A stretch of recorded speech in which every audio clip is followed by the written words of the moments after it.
21세기 예수의 비유기라는 이름으로 신약성서의 예수의 비유를 읽어오고 있습니다. 그러다가 좀 빈덕이 나서 좀 번갈아 가면서 신약과 구약 성서를 읽어보려고 합니다.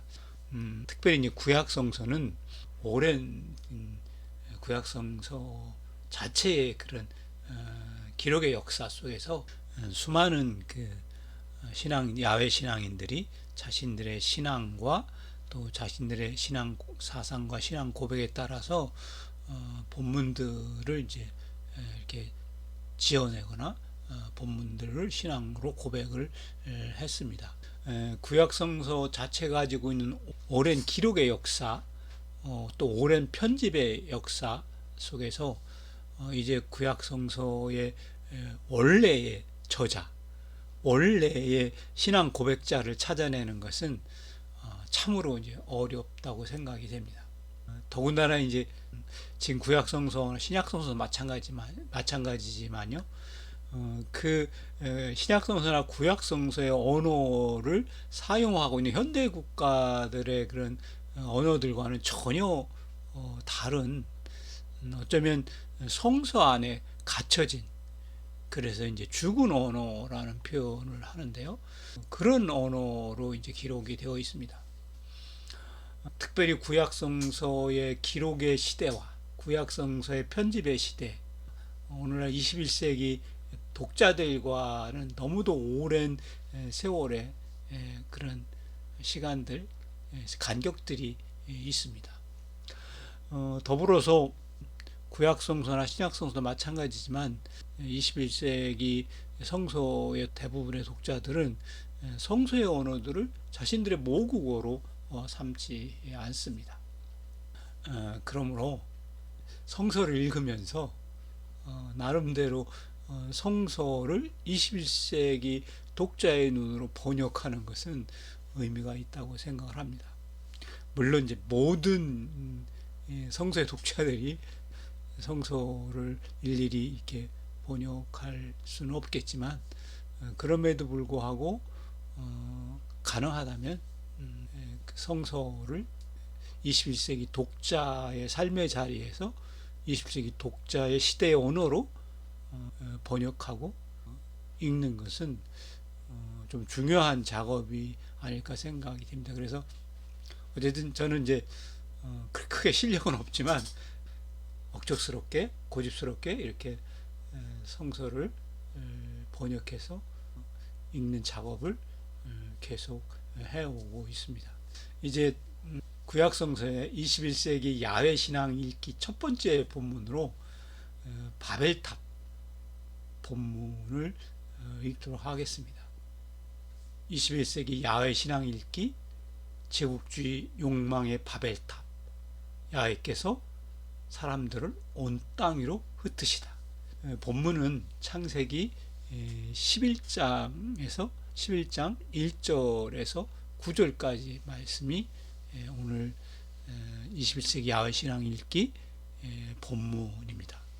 제가 개인적으로 이렇게 번역한 이 본문 내용을 낭독해 드리도록 하겠습니다. 온 땅의 소리가 하나였다. 물론 말도 하나였다. 사람들이 동쪽으로부터 옮아가던 때였다. 마침내 사람들이 쉬나르 땅에서 평원을 찾아냈다. 그래서 사람들은 거기서 자리를 잡고 살았다. 사람들이 각자 자기 이웃들에게 말했다. 자, 우리가 벽돌을 구워보세.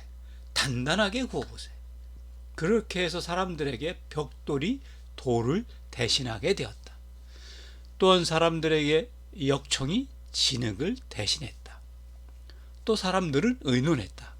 자, 우리가 우리를 위하여 성과 망루를 쌓아보세. 그 망루의 꼭대기가 하늘에까지 이르게 하세.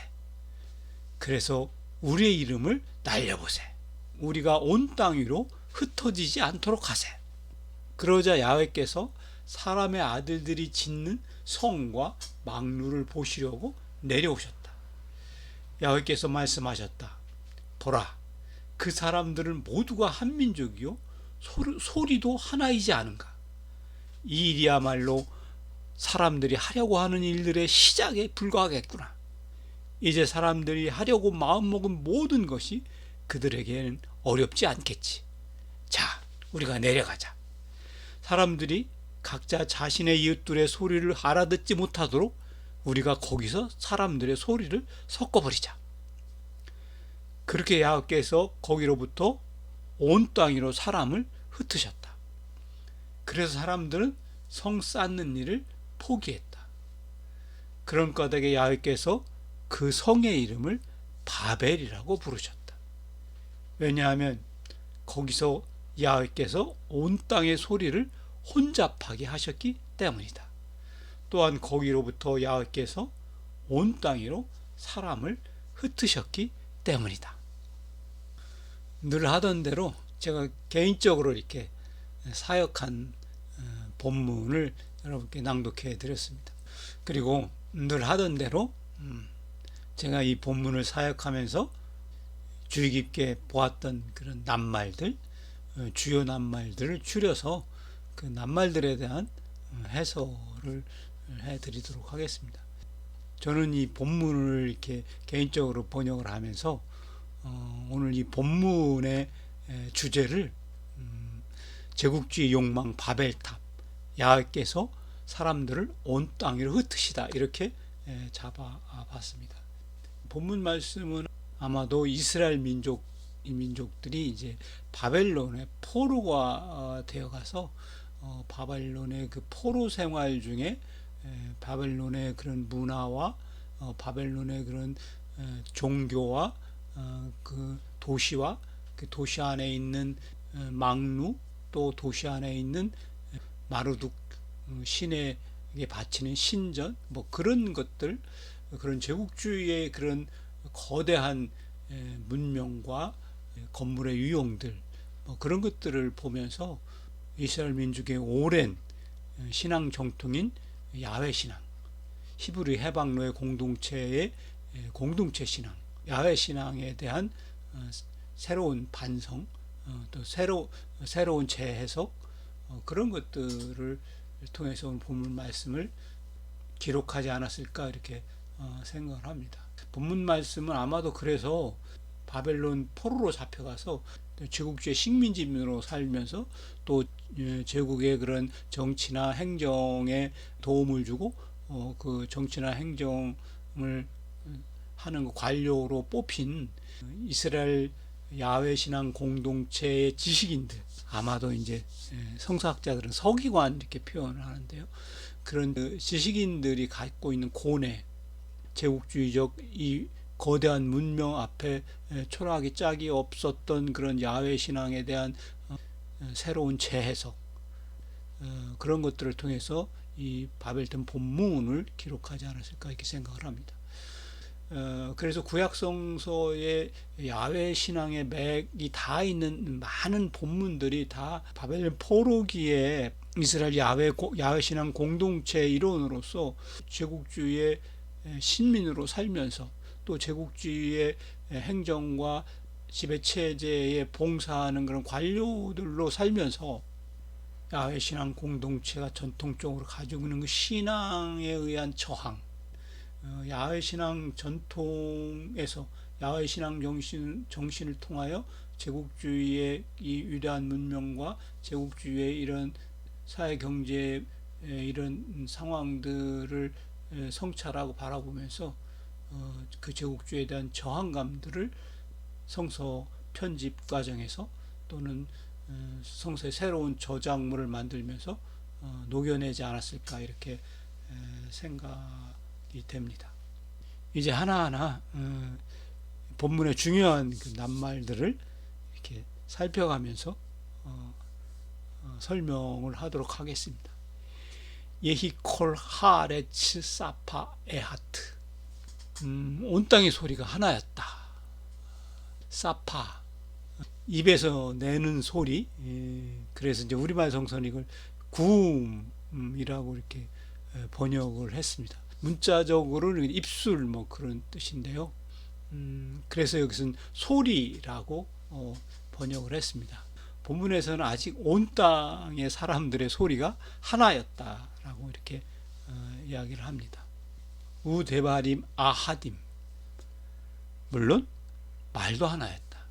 말, 소리, 어떻게 구분해야 될지 잘 모르겠는데요. 데바림, 말, 문자적인 의미는 말들인데요.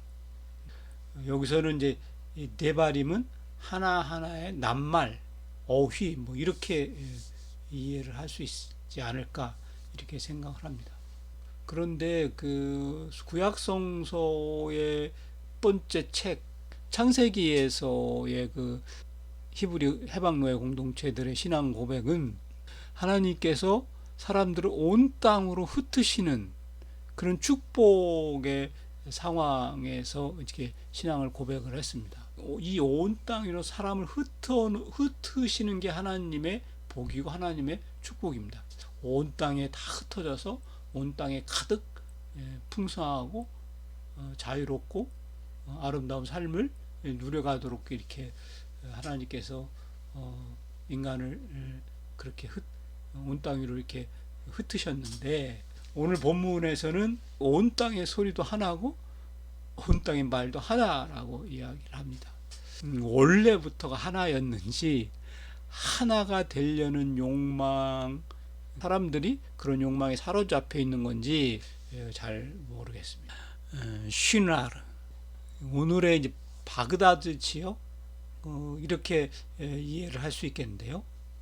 유프라테스 강과 티그리스 강 사이의 그런 충족지대, 이런 평야를, 충족 평야를 쉬나르라고 하지 않았나 생각을 합니다. 하바 닐벤나 레베님 벤 리스레파 리스레파, 자 우리가 벽돌을 구워보세, 단단하게 부어보세.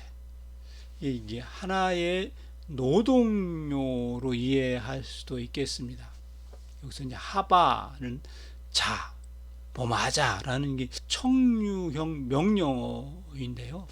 이 청유형 명령어에 이어서 같은 뜻을 가진 두 가지 동사, 라반, 벽돌 굽다, 사라프, 벽돌 굽다, 이 두 가지 동사가 사용되는데요. 릴벤나, 자 우리가 벽돌을 구워보세. 이 동사에는 청유형 전미사 나가 붙어서 닐벤나, 자 우리가 벽돌을 구워보세. 청유형 전미사 나가 붙은 동사입니다. 이 라반, 이제 닐벤나라는 라반이라는 동사가 두 번이 반복되어서 앞에 나옵니다. 닐벤나 레베님, 이렇게 이제 같은 동사 두 번 반복해서 나오면서 마치 그 노동요의 앞에서 매기는 소리처럼 역할을 합니다. 이어서 다시 또 한편으로 사라프, 리스레파라는 이 동사가 두 번 이렇게 베니스레파, 리스레파 이렇게 반복되면서 뒤에서 이렇게 받는 소리가 되어 있습니다. 그래서 자 우리가 벽돌을 구워보세, 단단하게 구워보세, 이렇게 일종의 노동요와 같은 그런 역할을 이 문장이 하고 있습니다. 이걸로 볼 때 그 오늘 본문에서의 그런 노동은 물론 이제 제국주의적 그 강제 노동, 제국주의적 그 징발 노동, 뭐 그런 노동일 수도 있겠지만, 이 노동을 하는 사람들의 제국주의적 욕망이 함께 어우러져서 정말 이렇게 신명나서 일을 하는 그런 모습들이 이렇게 표현되고 있습니다. 이르부미그달, 성과 망루, 우리말 성서는 탑이라고 번역을 했는데요. 아마도 이 성을 쌓고 성에 딸려진 성벽 망루, 뭐 그렇게 이해할 수도 있고요. 또 하나의 별도의 탑, 이렇게 이해할 수도 있습니다. 오늘 문맥 전체로 보아서는 미그달 망루를 거대한 하나의 신전, 마르둑 신전, 뭐 이렇게 이해할 수도 있습니다. 바벨론 성 중심에 있는 마르둑의 큰 거대한 신전, 이렇게 상상해 볼 수도 있고, 이거를 이제 지구라트라고 이제 현대 고고학자들은 이야기를 합니다.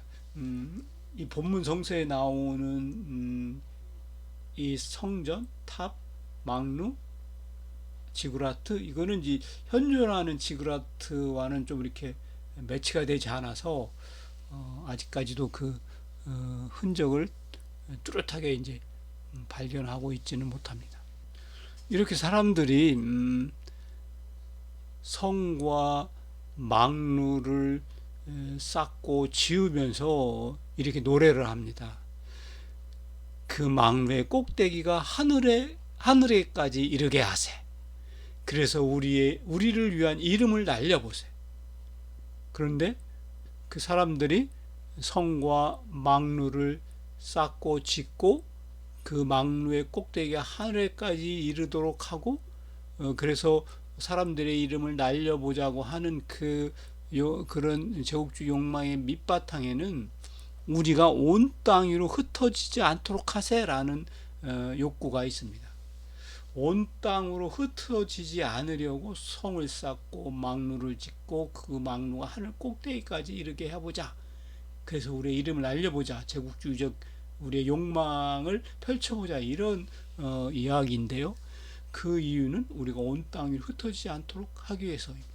온 땅으로 흩어지지 않으려는 것은 온 땅에 흩어져서 온 땅을 충만하게 하도록 하는 하나님의 축복의 말씀과 정면 배치되는 정반대되는 그런 이야기가 되겠죠. 펜나푸추, 푸추, 흩어지지 않도록. 펜은 이제 뭐뭐하지 않도록, 푸추는 흩어지다 그런 동사인데요.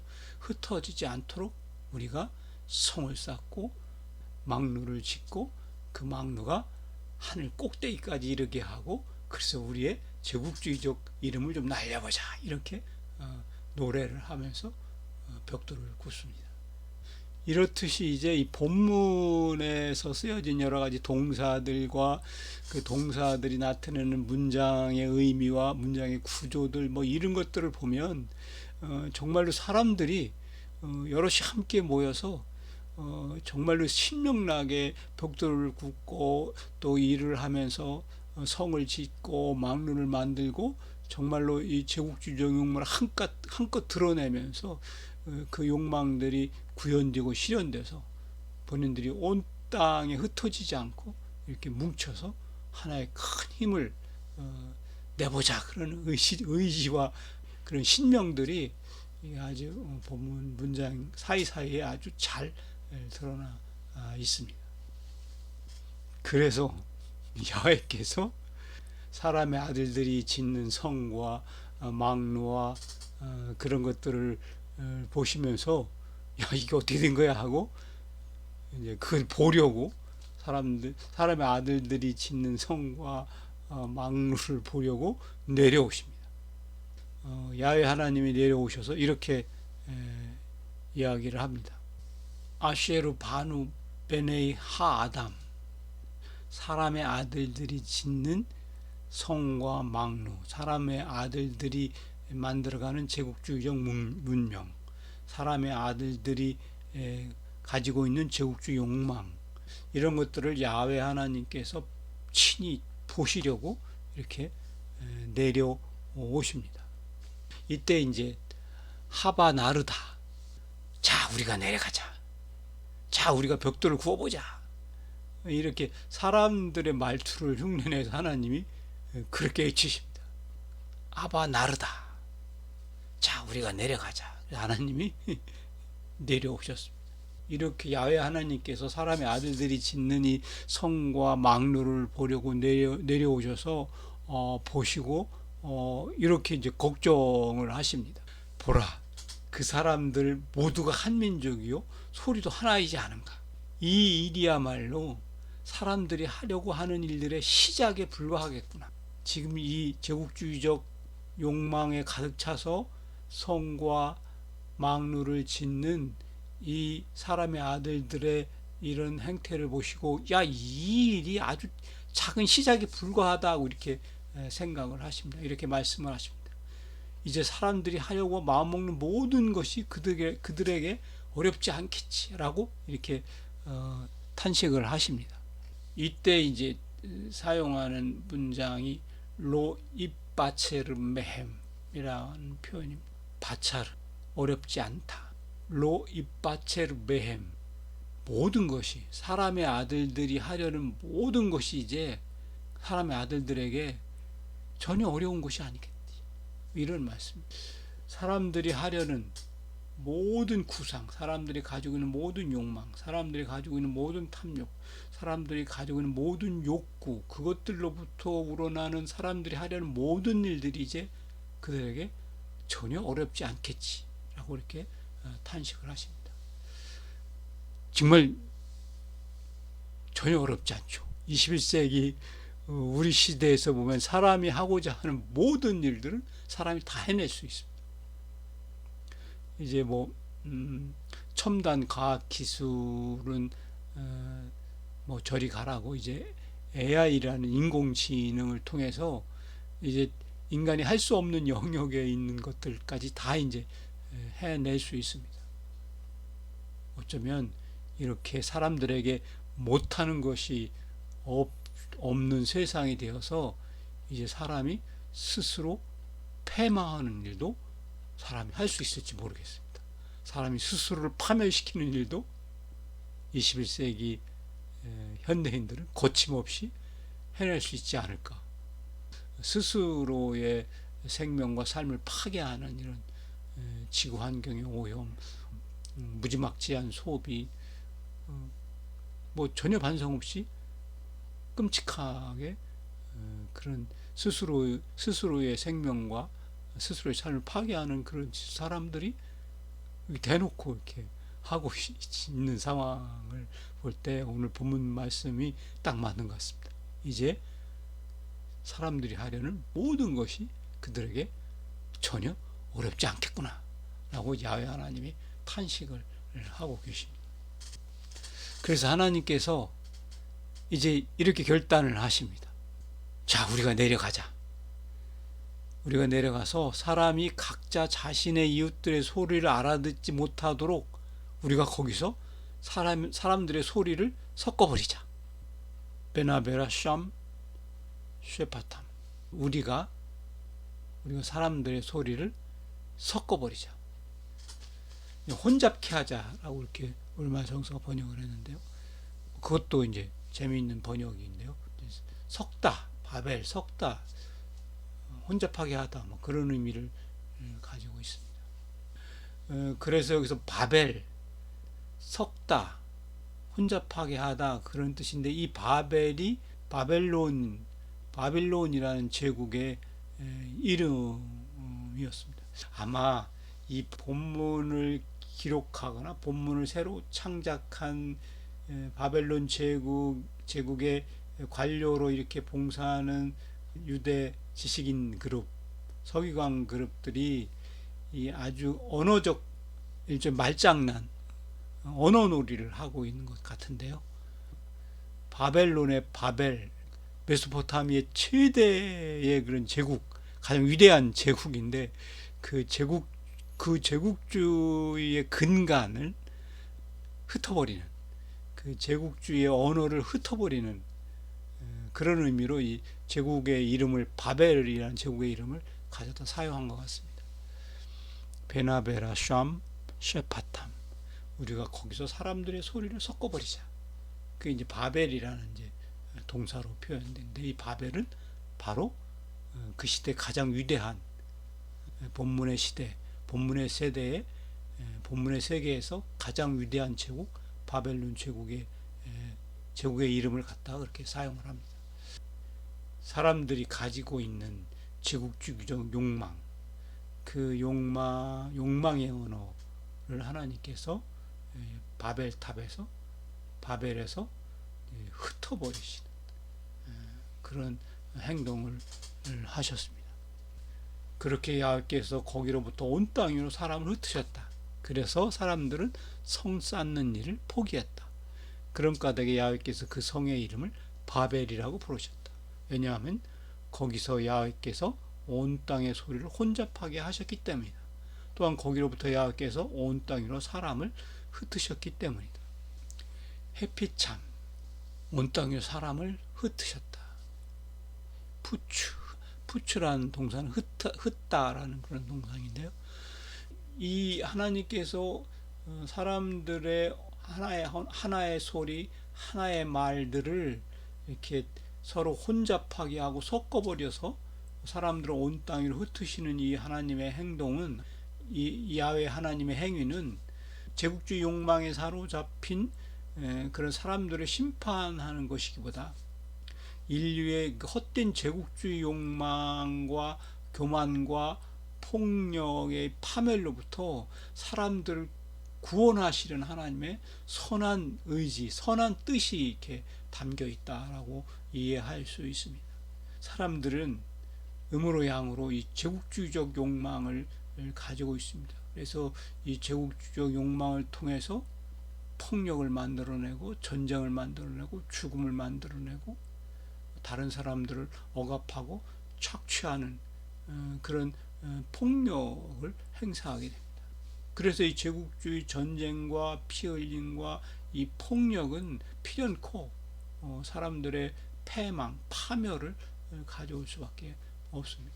그 인류의 역사를 보면 사실 처음부터 끝까지 제국주의의 역사라고 할 수 있죠. 야훼 신앙의 핵심은 노예들의 하나님이 나타나서 노예를 억압과 착취로부터 해방시키고 구원하셔서 야훼 하나님이 원하시는 생명평화, 정의평등, 해방과 구원의 그런 새로운 하나님 나라 공동체를 만들어 가시겠다는 거잖아요. 그래서 이 바벨탑의 사건이야말로 야훼 신앙의 문을 여는, 야훼 신앙의 이제 비밀이 열려지는 그런 문이다, 이렇게 생각을 하고 바벨탑 본문을 선택해서 번역을 하고 함께 읽고 이 본문의 중요한 그런 낱말들을 이렇게 함께 풀이하면서 바벨탑이 가지고 있는 야훼 신앙의 그런 의미들을 이렇게 새겨봤습니다. 여기까지 하겠습니다. 고맙습니다.